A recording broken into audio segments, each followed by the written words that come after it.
할렐루야. 하나님의 전을 찾은 여러분들에게 하나님의 은혜와 평강이 함께 하시기를 주님의 이름으로 축복합니다. 오늘은 하나님을 기쁘시게 라고 하는 제목으로 하나님의 말씀을 전하겠습니다. 여러분, 당시의 헬라인들은 굉장히 성적으로 방탕한 그런 삶을 살았어요. 그래서 헬라인들에게 성적인 순결이라고 하는 말은 지극히 낯선 개념이라고 할 수 있었던 것이죠.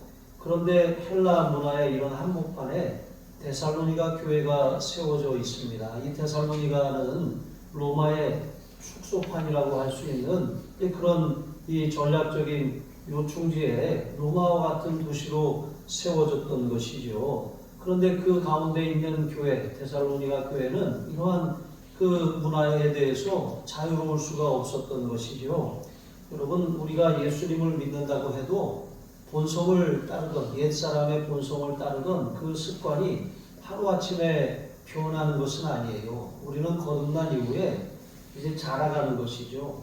물론 거듭나지 않은 사람은 자랄 수가 없어요. 계속 그 본성, 부패한 본성을 따라 살아가는 것입니다. 그러나 우리는 구원받았고 그 구원받은 것은 영적으로 새롭게 태어났다는 것이죠. 태어난 아이가 자라나야 하는 것처럼 우리는 계속해서 조금씩 자라가는 것입니다. 그것이 바로 성화의 과정인 것이죠. 그러나 여전히 우리가 살고 있는 세상은 초대교회의 예루살렘과 같은 곳이 아니라 사실은 고린도나 데살로니가와 같은 곳에서 우리가 살고 있어요.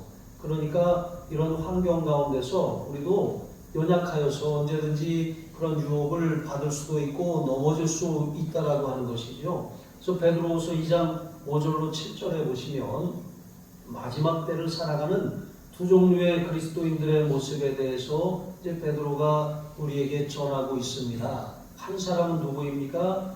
오직 의를 전파하는 노아이고, 또 한 사람은 모범한 자들의 불법하고 음란한 행실을 날마다 보고 들으므로 그 의로운 심령을 상하는 사람입니다. 그가 바로 의로운 롯이라고 말씀하셨죠. 그러니까 의인 노아와 의인 롯이에요. 둘 다 구원받은 하나님의 자녀라고 하는 사실이죠.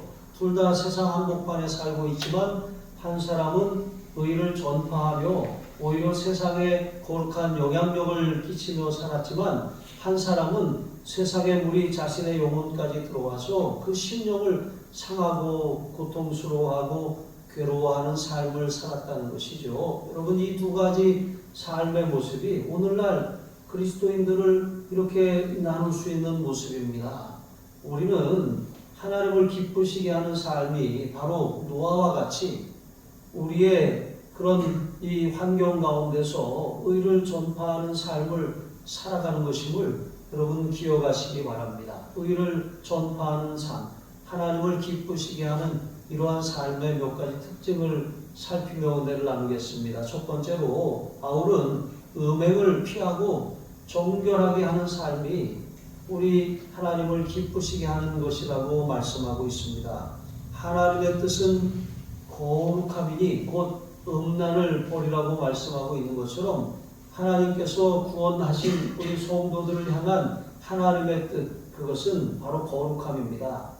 하나님께서 내가 거룩하니 너희도 거룩하라 말씀하신 것처럼 성도들의 특징은 거룩하게 사는 사람들이 되었다라고 하는 것이죠. 그런데 여러분, 이 거룩함을 깨뜨리는 가장 큰 장애물, 성도의 신앙을 가장 무너뜨리는 가장 큰 그런 문제가 바로 음란이라고 말씀하고 있는 거예요. 음란은 모든 형태의 불법적인 그런 이 성적인 방종을 가리킵니다. 당시 헬라인 남자들은 이 결혼 관계 외에 다른 여성과 관계를 갖는 것, 또 심지어는 미소년들과 관계를 갖는 이러한 일들을 아무렇지도 않게 행했어요. 아무런 죄의식도 없었습니다. 게다가 아프로디테 신전에서 그렇게 행해지는 죄의식에는 그런 신전 장기들과 함께 그렇게 몸을 섞는 그러한 일들이 그 의식에 포함되어 있었다라고 하는 것이죠. 이러한 사회적인 분위기 속에서 사람들은 음란이라고 하는 것을 죄라고 여기지 않고 이것은 사람으로서의 당연한 그런 욕구를 그렇게 충족하는 권리라고 그렇게 여겼던 것이죠. 이런 이 분위기 속에 교회가 세워진 거예요. 이렇게 살던 사람들이 예수를 믿고 교회 안으로 들어왔어요. 여전히 다른 사람들은 그렇게 살아갑니다. 그러니까 교회 안에 들어온 성도들도 여전히 가정을 가지고 있고 또 거룩한 하나님의 백성이 되었음에도 불구하고 이러한 음란한 그런 행위들을 여전히 반복하고 있었다는 것이죠. 그래서 바울은 그들에 대해서 음란을 버리라고 말씀하고 있는 거예요. 마치 쓰레기를 버리듯이 버리라고 하는 거예요. 그러니까 그 도시를 떠나라고 하는 것이 아니라 그 도시에 살지만 그 도시 사람들과 구별된 삶을 살아가라고 하는 것입니다. 그렇게 구별된 삶은 바로 성결함이고, 성결함은 바로 하나님의 말씀대로 하나님의 가치관을 가지고 살아가는 삶이라고 하는 것이죠. 이러한 당시의 문화는 이제 부부관계에도 가정에도 아주 심각한 영향을 미쳤어요. 그러니까 그리스도인이 되기 전에 아무렇지도 않게 살던 그런 음란한 삶의 방식이 그리스도인이 된 다음에도 여전히 그렇게 바뀌지 않는 그런 행실로 나타나는 거예요. 그래서 바울은 음란은 아주 심각한 죄, 개인의 신앙을 무너뜨리고 가정을 무너뜨리고 관계를 파괴하고 공동체를 무너뜨리는 심각한 죄악이라고 말하는 거예요. 그러면서 각각 거룩함과 존귀함으로 자기 아내 대할 줄을 알라고 권면하는 거예요. 여러분, 여기서 거룩함이라고 하는 것은 물론 여러 가지 의미가 있지만 오늘 본문에서는 부부간의 그런 성적인 순결을 의미하는 거예요. 그 부부와 맺은 언약을 깨뜨리지 않는 것을 말하는 것이죠. 그리고 존귀함이라고 하는 것은 에베소서 5장 22절 이하에 있는 말씀처럼 남편과 아내를 향한 그리스도의 명령을 따르라고 하는 것이죠. 남편에 대해서 그리고 아내에 대해서 주님이 주시는 명령이 있어요. 아내들이여 자기 남편에게 복종하기를 주께 하듯 하라. 그러니까 주님께 하듯이 가정의 머리인 남편에게 복종하라는 거예요. 그런데 만약에 이것만 말씀하면 그냥 가부장적인 그런 이 잘못된 그런 이 명령이라고 할 수가 있어요. 그런데 여러분, 동전의 양면과 같이 또 에베소서 5장 25절에 보면 남편들아 아내 사랑하기를 그리스도께서 교회를 위하여 이 교회를 사랑하시고 자기 자신을 주심같이 하라고 했어요. 그러니까 사람이 가장 사랑하는 게 자기 몸이잖아요. 그런데 자기 몸을 사랑하고 자기 몸을 내어주심과 같이 그렇게 아내를 사랑하라고 하는 거예요.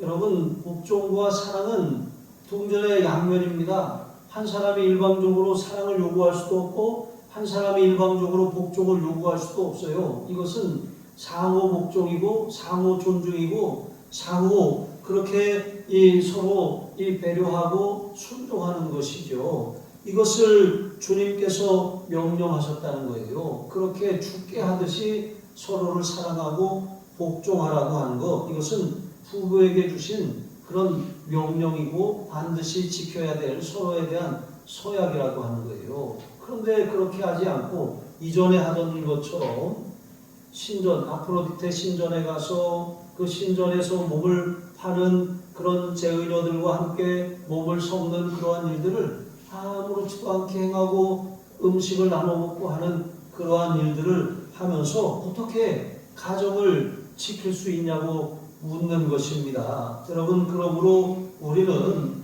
우리의 몸을 잘 사용해서 하나님이 주신 우리의 몸을 불의의 무기가 아니라 의의 무기로 사용할 뿐만 아니라 또 부부간에 이 가정을 영적인 순결, 거룩한 그런 육적인 순결을 잘 지킴으로 말미암아 결국은 이제 가정이 깨지면 뭐가 깨집니까? 교회가 깨지고 사회의 기초가 깨지고 흔들리는 거예요.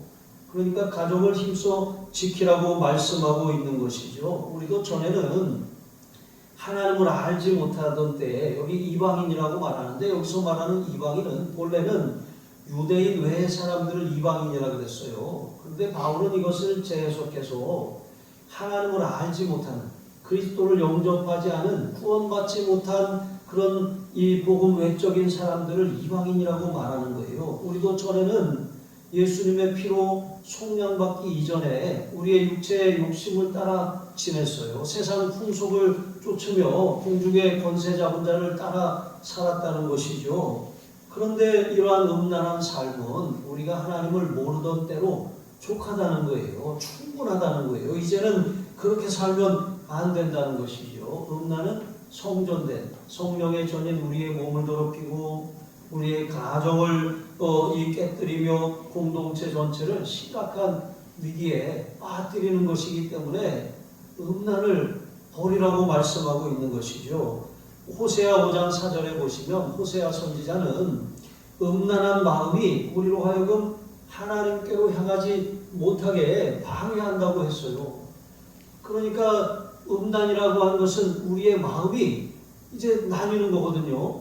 쪼개지는 거예요. 한 사람을 사랑하던 그 마음이 둘로 나뉘어지는 거예요. 이스라엘 백성들의 문제는 하나님을 버리거나 하나님을 제사하지 않은 게 아니었어요.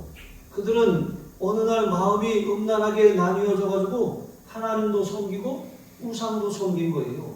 하나님도 의지하고 이방 나라들도 의지하게 되는 것이죠. 여러분, 그것이 바로 영적인 음란이고 그것이 부부간에 일어나면 육적인 음란이 된다라고 말씀하고 있는 것이죠. 이런 음란은 서로에 대해서 거리를 만들어요. 멀어지게 만드는 것이죠. 성도는 예수 그리스도의 속죄 사역으로 말미암아 구속, 죄 사함을 받은 사람들이에요. 예수님의 피값으로 우리가 하나님께 이렇게 하나님이 사신 사람들이거든요. 샀다라고 하는 것은 하나님이 우리를 자기 소유로 삼아주셨다는 것이죠. 하나님이 우리를 소유로 삼아주셨다라고 하는 것을 성령으로 인치셨다 그랬는데, 여러분, 예수님을 우리가 영접하면 예수님이 영으로 우리 안에 들어오셔요. 예수님의 영이 성령이고 하나님의 영이십니다. 그 하나님의 영이 우리 안에 내주하고 계시는 거예요.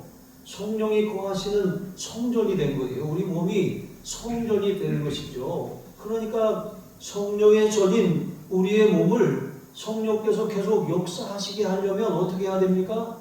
거룩하게 구별된 삶을 살아야 돼요. 정결하게 살아야 하는 것입니다. 음란을 내버려야 하는 것입니다. 전에 행하던 습관들이 올라올 때 그것을 기꺼이 마치 집안을 정리하면서 쓰레기를 이렇게 내버리는 것과 같이 기꺼이 과감하게 내버리라고 하는 것이죠. 저희도 아이들이 자라고 나니까 이제 뭐 필요 없는 물건들이 있어요. 그런데 버리기가 참 쉽지 않아요. 왜 그렇습니까? 그 물건 하나하나에 추억이 담겨 있기 때문에 그렇잖아요. 그래서 그냥 그것을 계속 싸갖고 다니는 거예요. 그래서 저희 집에는 이제 그 파란 박스가 있어요. 제가 테이프로 똘똘 봉해놨어요. 그 아이들이 어렸을 때부터 뭐 찍은 사진, 학교에서 발행한 무슨 뭐 학교 소식지 뭐부터 시작해가지고 그 아이들 사진첩 만들어 놓고 이런 걸 갖다가 상장 이런 걸 다 보관해놨거든요. 근데 그거 뭐 다시 꺼내보지 않습니다. 근데 버릴 수도 없어요. 추억이 거기에 담겨있기 때문에 그렇죠. 그런데 사실 우리가 좀 아주 소중한 몇 가지만 남겨놓고 좀 정리할 필요가 있어요. 그런데 음란이라고 하는 것은 뭐 소중한 추억도 아니에요. 무슨 전리품도 아니에요. 이것은 부끄러운 일이고 수치스러운 것이거든요. 과감하게 내버려도 아무런 손해가 나지 않고 오히려 우리가 거룩해지면 거룩해질수록 그곳에 하나님이 임재하셔요. 하나님의 능력이 나타납니다. 하나님이 응답하시고 하나님이 역사하시기 시작하시는 것이죠. 그러므로 여러분, 음란을 버리고 정결한 삶을 힘쓰시기를 바랍니다. 두 번째로, 하나님을 기쁘시게 하는 삶은 덕을 세우고 사랑을 실천하는 삶이에요. 성도들 중에는 하나님을 모르는 이방인들처럼 분수를 넘어서서 자기의 믿음의 형제 가정을 해하는 사람들이 있었다고 했어요. 여기서 이방인은 아까도 말씀을 드렸던 것처럼 하나님을 믿지 않는 불신자들을 가리키는 거예요. 고린도전서 5장에 보면 바울은 음행하는 자들과 도무지 사귀지 말라 그랬거든요.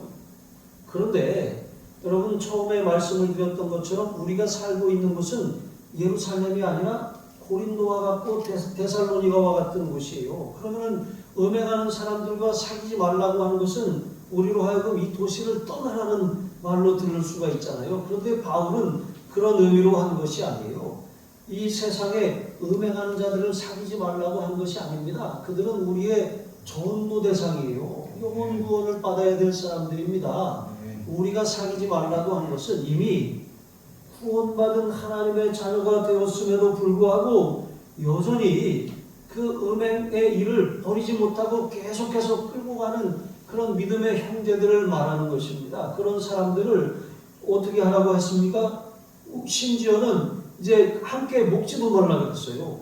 그리고 내쫓으라고까지도 말한 것입니다. 그만큼 그 사람이 미워서 그런 것이 아니라 음란이라고 하는 것은 우리의 관계를 파괴하고 삶을 파괴하고 공동체를 파괴하는 아주 심각한 죄악이기 때문에 그렇습니다. 우리가 사람은 정말 사랑하고 영혼을 불쌍히 여기는 마음을 가져야 돼요. 그러나 음란의 죄가 있다면 여러분 그것을 끊어낼 수 있도록 권면하고 기도해야 되는 것입니다. 바울은 하나님이 우리를 부르심은 부정하게 하심이 아니요 거룩하게 하시려고 부르셨다고 분명하고 단호하게 말씀하고 있습니다. 성적 방종과 죄악으로 가득한 그런 불의의 길에서 의와 생명의 길로 하나님이 우리를 부르셨다는 거예요. 여기 부르심이라고 하는 말, 여러분 교회라고 하는 말에 이제 그 헬라어는 에클레시아입니다. 물론 다른 표현도 있어요. 그러나 에클레시아라고 하는 이 말은 밖으로 불러낸 자들의 모임이라는 뜻이에요. 그러니까 막 예를 들어서 이런 거예요. 쉽게 말하면 우리가 막 신나게 놀고 막 그러고 있어요. 그런데 갑자기 그 부모님이 오셔갖고 잠깐만 너 나와봐. 내가 너한테 할 얘기 있어 하고 시끄러운 음악이 나오고 그런 데는 이제 나오게 하고 밖에서 그러는 거예요. 얘기를 하는 거지. 너 여기서 이러고 있으면 안 되잖아. 이렇게 말하는 거하고 똑같은 거예요. 그러니까 하나님께서는 우리를 이 세상 가운데서 하나님의 특별한 거룩한 성도로 우리를 이렇게 밖으로 불러내셨다는 거예요. 그럼 밖으로 불러내셨으니까 우리는 세상과 단절하고 살아야 되냐? 아니에요. 밖으로 불러내신 곳이 바로 교회입니다. 그리고 불러내셔서 우리가 다시 세상으로 파송을 받는 거예요.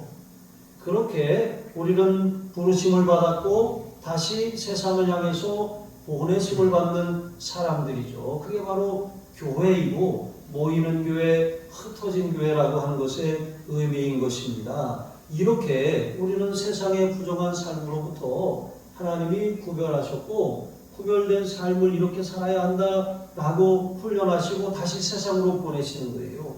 애굽의 노예 생활에서 이스라엘 백성들을 건져내시고 하나님이 가나안 땅에 바로 인도하신 것이 아니라 홍해를 건너 시내산에 이르게 하셨어요.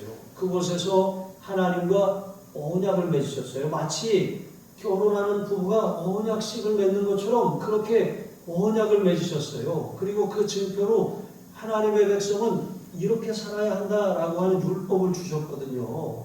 그렇게 주신 다음에 그것을 훈련하는 과정이 바로 광야길이었어요.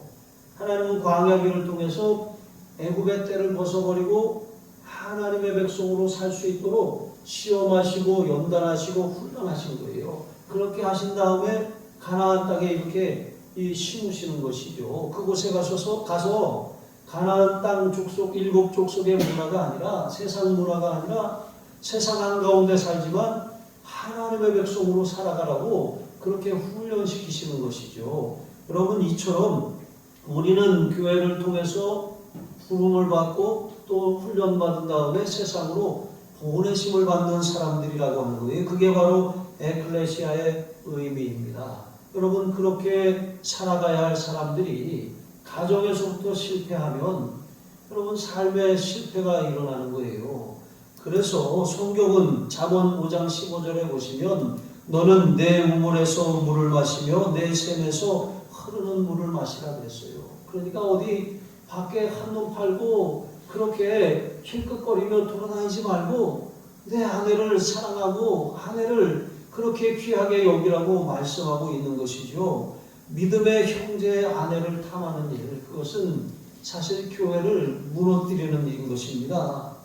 형제 사랑을 실천하고 교회에 덕을 끼쳐야 하는데, 그런데 교회에 있는 믿음의 형제의 아내를 탐하는 그런 죄악으로 말미암아 이 형제에게 해를 끼치고 교회를 무너뜨리는, 위기에 빠뜨리는 이러한 일들을 저질러서는 안 된다는 거예요. 세상에서는 그럴지 몰라도 뭐 한 직장에서 그런 일이 일어날 수 있어도 교회에서는 절대로 그러서는 안 된다는 거예요. 성도들은 그런 삶을 살지 말아야 한다고 말씀하고 있는 것입니다. 바울은 이 모든 일에 대하여 주께서 신원하여 주심이라고 말씀하셨어요. 이 신원하신다라고 하는 말은 하나님께서 이렇게 억울한 일을 당한 형제가 그 억울한 일을 해결할 방법도 없고 그것을 갚을 능력도 없어요. 보복할 능력도 없어요. 그러니까 하나님께서 그 억울한 일을 당한 사람의 그 사람을 위해서 그 대적의 원수가 되셔서 그를 공의로 심판하신다는 거예요. 이게 참 두려운 일입니다. 우리가 차라리 사람의 손에 빠지는 게 낫지 하나님의 손에 빠지는 것은 참으로 두려운 일이거든요. 뭐 세상 말로 운 좋게 빠져나왔다 이런 말을 하는 사람들이 있어요. 그러니까 죄를 저질렀지만 걸리지 않았으니까 자기는 아무런 죄가 없다고 말하는 것이죠. 운 좋게도, 세상 말로 운 좋게도 공권력을 아주 그렇게 잘 빠져나왔을지는 모르겠지만 결국 하나님 앞에 호소하면 그것은 하나님의 손에 빠지는 일인 것이죠. 오늘 우리 중고등부 아이들하고 나눈 말씀도 그랬습니다. 다윗은 그 아들 압살롬과 그 모사요 친구였던 아히도벨에게 배신을 당했어요. 그런데 다윗이 하나님 앞에 호소하는데 어떤 기도를 하냐면 그 혀를 잘라버리라고 기도해요. 이 끔찍한 말이잖아요. 그런데 실제로 혀를 잘라버리라고 하는 그런 끔찍한 말이 아니라 그 악한 말을 그치고 하나님이 포옹하시라고 하는 그런 것이거든요. 시편 기도는 참 때로 우리의 가려운 부분을 굉장히 많이 긁어줘요. 그래서 우리가 억울한 일, 속상한 일 만나면 아이들한테도 그랬어요. 하나님한테 일러.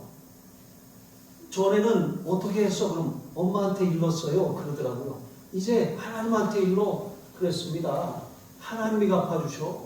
여러분, 우리의 삶에 하나님이 신원하여 주시는 분이라고 하는 사실은 우리에게는 든든한 일이고 원수에게는 참으로 두려운 일이라고 하는 것을 여러분 기억하시기 바랍니다. 하나님께서 우리와 함께 하심을 성령의 내주하심을 통해서 확증하시고 나타내 주시잖아요. 그러므로 우리가 하나님의 뜻, 우리를 부르신 거룩한 삶을 살라고 하시는 하나님의 뜻을 저버리고 음란을 행하는 것은 우리가 사람의 뜻을 저버리는 것이 아니라 하나님을 저버리는 것이라고 말씀하고 있어요. 다윗 왕은 얼마나 위대한 왕입니까? 그런데 다윗이 저지른 그 끔찍한 일들은 우리에게 아주 중요한 교훈이 되고 있어요. 그는 자신의 충신 우리아가 그 전장에 나가서 자신을 위해 싸우고 있는 그때에 이 궁중 옥상을 거닐다가 그 목욕하던 그 우리아의 아내의 모습을 발견합니다. 그리고 신하를 보내서 누군지 알아보게 한 다음에 그가 우리아의 아내라고 하는 것을 알고도 데려다가 간음을 해가고 또 아이까지 가졌어요. 그것을 감추려고 우리아를 불러들여가지고 술을 먹이고 취하게 해서 집으로 보내게 했지만 우리아는 충성된 신하라 자기 또 부하들이 싸우고 있는 이 전장의 상황을 알잖아요. 그러니까 집에 가지 않고 성문에서 잡니다. 그 다음 날도 가지 않는 것입니다. 그러니까 다윗이 이 요압 편에 밀서를 그렇게 그것도 그 사람의 손에 들려보내게 해서 우리아를 그 전장에 최전선에 내보내서 죽게 만들었잖아요. 그러니까 그 다음에 또 어떻게 합니까? 우리아가 죽자마자 바세바를 자기 아내로 맞아들이고 그리고 아이를 낳았어요. 아무 일도 없는 듯 했습니다. 그런데 하나님이 나단 선지자를 보내셨어요. 그리고 그의 죄를 강하게 책망하셨습니다. 그리고 그 아들을 죽이셨어요. 그러니까 비로소 다윗이 하나님 앞에 회개합니다. 그런데 그 다윗의 회개의 기도가 기록된 것이 바로 시편 51편이거든요. 거기 시편 51편 11절에 보면 다윗이 이런 기도를 합니다. 나를 주 앞에서 쫓아내지 마시며 주의 성령을 내게서 거두지 마소서. 성령이 떠나가신다는 것은 하나님의 영광이 떠나가신다는 거예요. 다윗은 이스라엘의 왕입니다. 그런데 이스라엘의 영광이신 하나님의 영이 성령이 떠나가신다는 것은 이스라엘은 더 이상 하나님의 도성이 되지 않는다라고 하는 것이죠. 물론 우리는 이제 구약 시대와 달리 오순절 마가다락방 그 사건 이후로 성령이 우리 안에 들어오셨어요. 그래서 한번 우리 안에 들어오신 성령은 우리가 죄를 짓는다고 떠나가시진 않아요. 여전히 계셔요. 우리의 구원은 성령께서 보증하시고 우리가 어떤 죄를 저질러도 빼앗기지 않습니다. 그런데 문제는 죄 가운데 살면 평안함이 없어요. 그리고 성령께서 인도해 주시지 않는 거예요. 그냥 물러나시는 거예요. 이걸 침잠하신다고 하거든요. 그러니까 우리의 내면 깊은 곳으로 이렇게 침잠하셔서 더 이상 우리에게 어떤 은혜도 감격도 또 이 찬송도 기쁨도 다 사라져버리게 만드는 거예요. 응답도 없는 거예요. 하늘이 닫혀버리는 거예요. 은혜도 없는 거예요. 그냥 구원은 받았지만 이 땅에서의 삶이 그냥 광야를 맴도는 그런 비참한 삶이 돼서 겨우 구원만 받고 그렇게 이 천국에 가는 것이죠. 여러분, 이러한 삶을 바라는 사람은 아무도 없어요. 그래서 다윗은 성령이 떠나가시는 것이 어떤 것인지를 알았기 때문에 철저하게 이렇게 애통하며 회개하는 것입니다. 여러분, 예배의 감격이 사라지고 말씀이 들리지 않고 찬송을 불러도 은혜가 없다면 여러분, 성령께서 침잠하신 것이 아닌지 생각해야 됩니다. 그리고 무엇 때문에 어디서부터 내가 떨어졌는지 그것을 기억하고 회개해야 됩니다. 다시 은혜가 살아나고 다시 기도의 영이 임하고 다시 뜨거워져야 돼요. 그런데 냉랭하고 기쁨이 없고 또 삶에 그런 아무런 소망도 비전도 없이 살아가고 있다면 여러분, 반드시 회개해야 될 죄가 있는 거예요. 어디서 그것이 막혀있고 내가 하나님과의 관계가 막힘으로 하늘이 닫히게 되었는지 뭘 해도 되는 일이 없는지 여러분, 그것을 깨달아야 되는 것입니다. 그것을 해결하지 않고서는 절대 우리의 삶이 바뀌지가 않는 것이죠. 여러분, 그래서 요한복음 16장 8절에 보시면 성령께서는 죄에 대하여, 의에 대하여, 심판에 대하여 세상을 책망하러 오셨다 그랬어요. 그러니까 여러분, 죄를 억제하시고 또 의를 장려하시고 심판을 경고하신다는 거예요. 우리 안에 계신 성령께서 우리로 하여금 죄를 깨닫게 하시고 의의 길로 이끄시고 또 심판의 두려움을 가지고 그런 두려움 없는 삶이 무엇인지를 전하며 살게 하신다는 거예요. 또한 세상에서는 성령께서 의의 길을 교회를 통해서 제시하시고 죄를 책망하게 하시고 심판이 있음을 전하게 하시는 것이죠. 그것이 성령께서 이 세상에 오신 목적입니다. 여러분, 우리 안에 성령님이 계십니다. 우리는 성령님을 따라서 우리가 서로 사랑하며 살고 거룩하며 살 수 있도록 그렇게 성령의 인도하심에 복종하며 살아가야 돼요.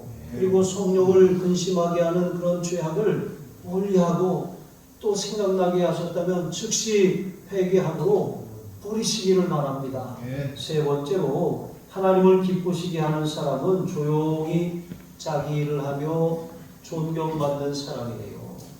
여러분, 조용히 자기 일을 하는 거 되게 중요합니다. 그러니까 이제 원래 큰 일은 요란하지 않아요. 일을 잘하는 사람들의 특징은 별로 막 그렇게 이 무슨 큰 소리 내지 않아도 일을 막 잘 해내는 것이죠. 여러분 지구가 움직이는 소리가 들리십니까? 안 들리시잖아요. 태양이 뜨고 달이 지고 뜨는 소리가 들리셔요? 아니잖아요. 하나님이 행하시는 이 위대하고 놀라운 일들은 우리가 그것을 그냥 떴으니까 뜬 줄 알지 그 소리를 들을 수는 없어요. 그러나 여러분 우리의 삶도 마찬가지라고 하는 것이죠. 우리가 사실 일을 잘 못하는 사람들은 요란하기만 해요. 빈수레가 요란하다고 하는 것처럼 그냥 그렇게 시끄럽고 요란하게 떠드는데 가만히 보면 하는 것이 없어요. 아이들이 요리를 한다고 하면서 그냥 그 살림을 다 끄집어내놓고 냉장고를 다 끄집어내놓고 하면 무슨 큰 잔치를 하는 것 같지만 사실 계란 후라이 하나 하려고 그러잖아요. 라면 하나 끓이려고. 이런 것처럼 우리가 조용히 자기 일을 하는 거 이거 참 잘 생각해야 돼요. 당시에 이 데살로니가 지역에는 이제 시한부 종말론자들이 활동하고 있었어요. 그러니까 주님의 재림이 임박했다.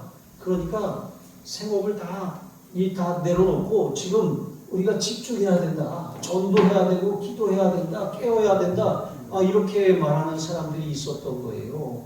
그러니까 바울이 이러한 일들에 흔들리지 말고 좀 차분하게 중심을 잘 잡고서 너희 일을 성실하게 잘 감당하라고 말씀하고 있는 것이죠. 수년 전에 한 7, 8년 정도 된 것 같아요. 제가 아는 가족이 이제 미국의 어떤 그 여자 전도사님인데 막 예언을 하는데 막 한국에 대해서 막 예언을 한다고 해가지고 한국 전쟁 난다. 막 그러게 매스컴을 또 시끄럽게 하는 사람이 있었어요. 근데 그걸 보고서 어떤 성도님 가정이 갑자기 직장도 그만두고 학교도 정리하고 집도 팔고 그리고 싹 재산도 팔아가지고 필리핀으로 이민을 갔어요. 그럼 이게 도대체 무슨 일인가? 어학연수가 한 건가? 했더니 그게 아니라 전쟁 날 것이 두려워서 갔다는 거예요. 전쟁이 났습니까?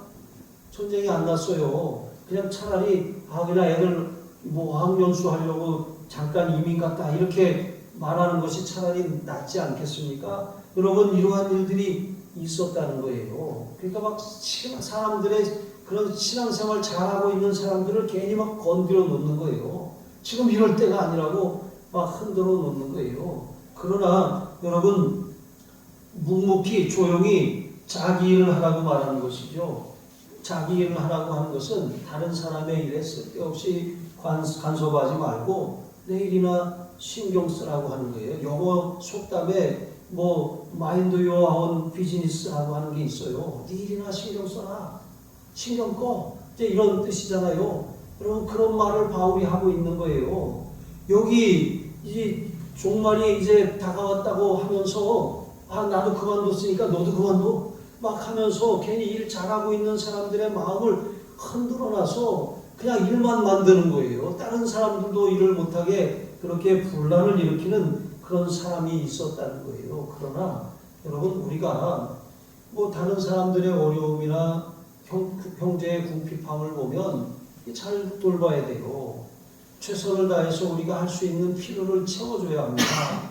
이것은 우리가 믿음 안에 형제로서의 당연한 일이죠. 특별히 내가 만약에 전도한 사람이 아프거나 또 문제가 생겼거나 어려움을 당하면 여러분 데려온 사람이 적극적으로 돕는 거 이것 너무나도 귀한 일이고 하나님이 기뻐하시는 일입니다. 이 형제 사랑이거든요.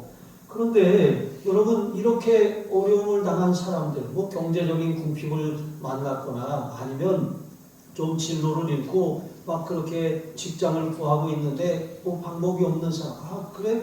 내가 아는 사람에게 한번 얘기해볼게 하면서 그렇게 소개를 해준다거나 이렇게 돕는 것은 참견이 아니에요. 형제 사랑입니다. 그런데 쓸데없이 그 사람의 사정도 모르고 형편도 모르고 그냥 단지 겉으로 그렇게 나타난 일 자체만 바라보고 그냥 조언을 한답시고 이렇게 해야 돼 저렇게 해야 돼 이렇게 해야 돼 이렇게 막 핸들링을 하려고 하는 사람들이 있어요.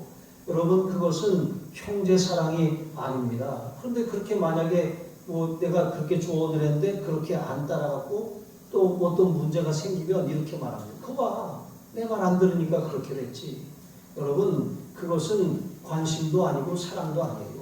우리 교회에서는 그런 일이 절대 없어야 됩니다. 우리는 기도하고 묵묵히 조용히 자기 일을 하면서 형제의 필요를 채워주고 도와줘야 하는 것이죠. 그것이 바로 형제 사랑이고 교회의 덕을 세우는 일이라고 하는 것입니다. 그리고 여기 너희 손으로 일하기를 힘쓰라고 하는 것, 그것은 정말 조용하고 묵묵히 그 일을 감당하라고 하는 거예요. 지난번에도 말씀을 드렸죠. 여기 어디 원성동에 시장에 가면 신진성 아웃집이라고 있잖아요. 근데 저도 몰랐는데 어떤 분이 그러시더라고요. 그 신진성이 사람 이름이냐 뭐냐 그랬더니 그게 신실하게 진실하게 성실하게라고 하는 뜻의 앞글자를 딴 그런 이름이라고 하더라고요. 그런데 이게 참 중요해요.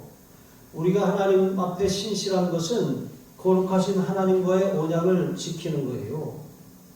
우리가 진실하게 산다는 것은 사람들과의 관계에서 표면적으로 겉으로 겉핥기식으로 그렇게 오죽자는 조언을 하는 관계가 아니라 묵묵히 자기 일을 하면서 또 그들의 필요를 채워주고 돌보는 거예요. 성실한 것. 여러분 그것은 우리의 일에 대해서 다른 사람의 일에 대해서 감나라 배나라 할 것이 아니라 내 일을 잘하라고 하는 거예요. 바울이 왜 이렇게 두 가지를 말하는 것입니까? 그 두 가지 이유가 있어요. 여러분 그것은 하나는 외인에 대하여 단정히 행하기 위함이라고 그랬어요. 단정이라고 하는 말은 품위 있게라고 하는 뜻이거든요.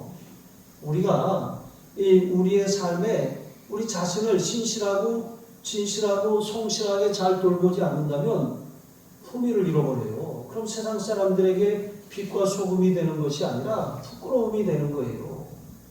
여러분 군대에서도 장교들에게 월급과 함께 주는 품위유집이라고 하는 게 있어요. 요즘도 주는지 모르겠지만 그거 받아가지고 머리도 깎고 또 이렇게 옷 매무새도 바로 하고 신발도 사고 이렇게 하라는 거예요. 그런데 여러분 우리 예수 믿는 사람들이 세상이 보기에 세상은 겉모습을 보거든요. 품위를 보거든요.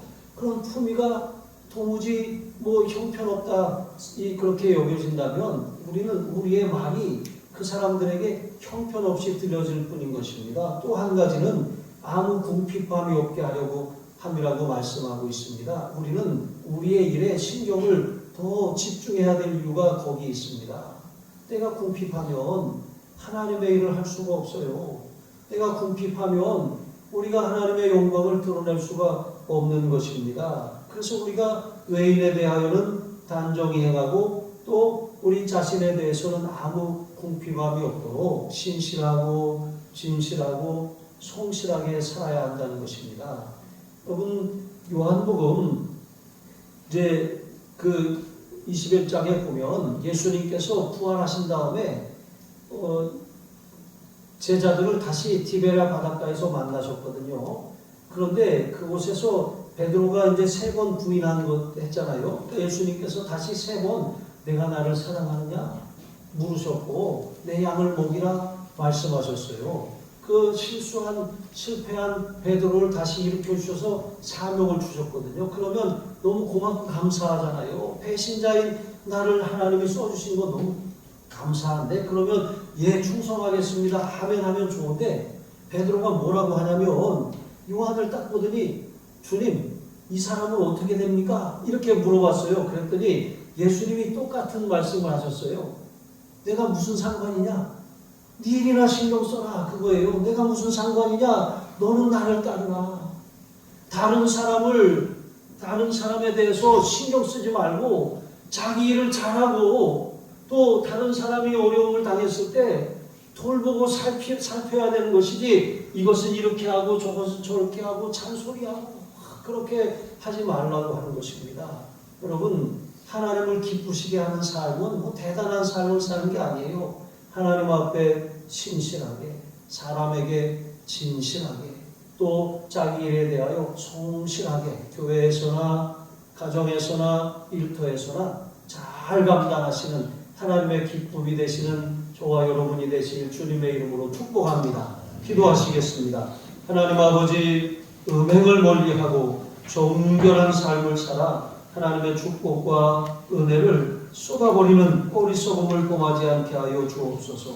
교회의 덕을 세우며 형제 사랑을 실천하는 일에 활 걷어붙이게 하여 주시옵소서.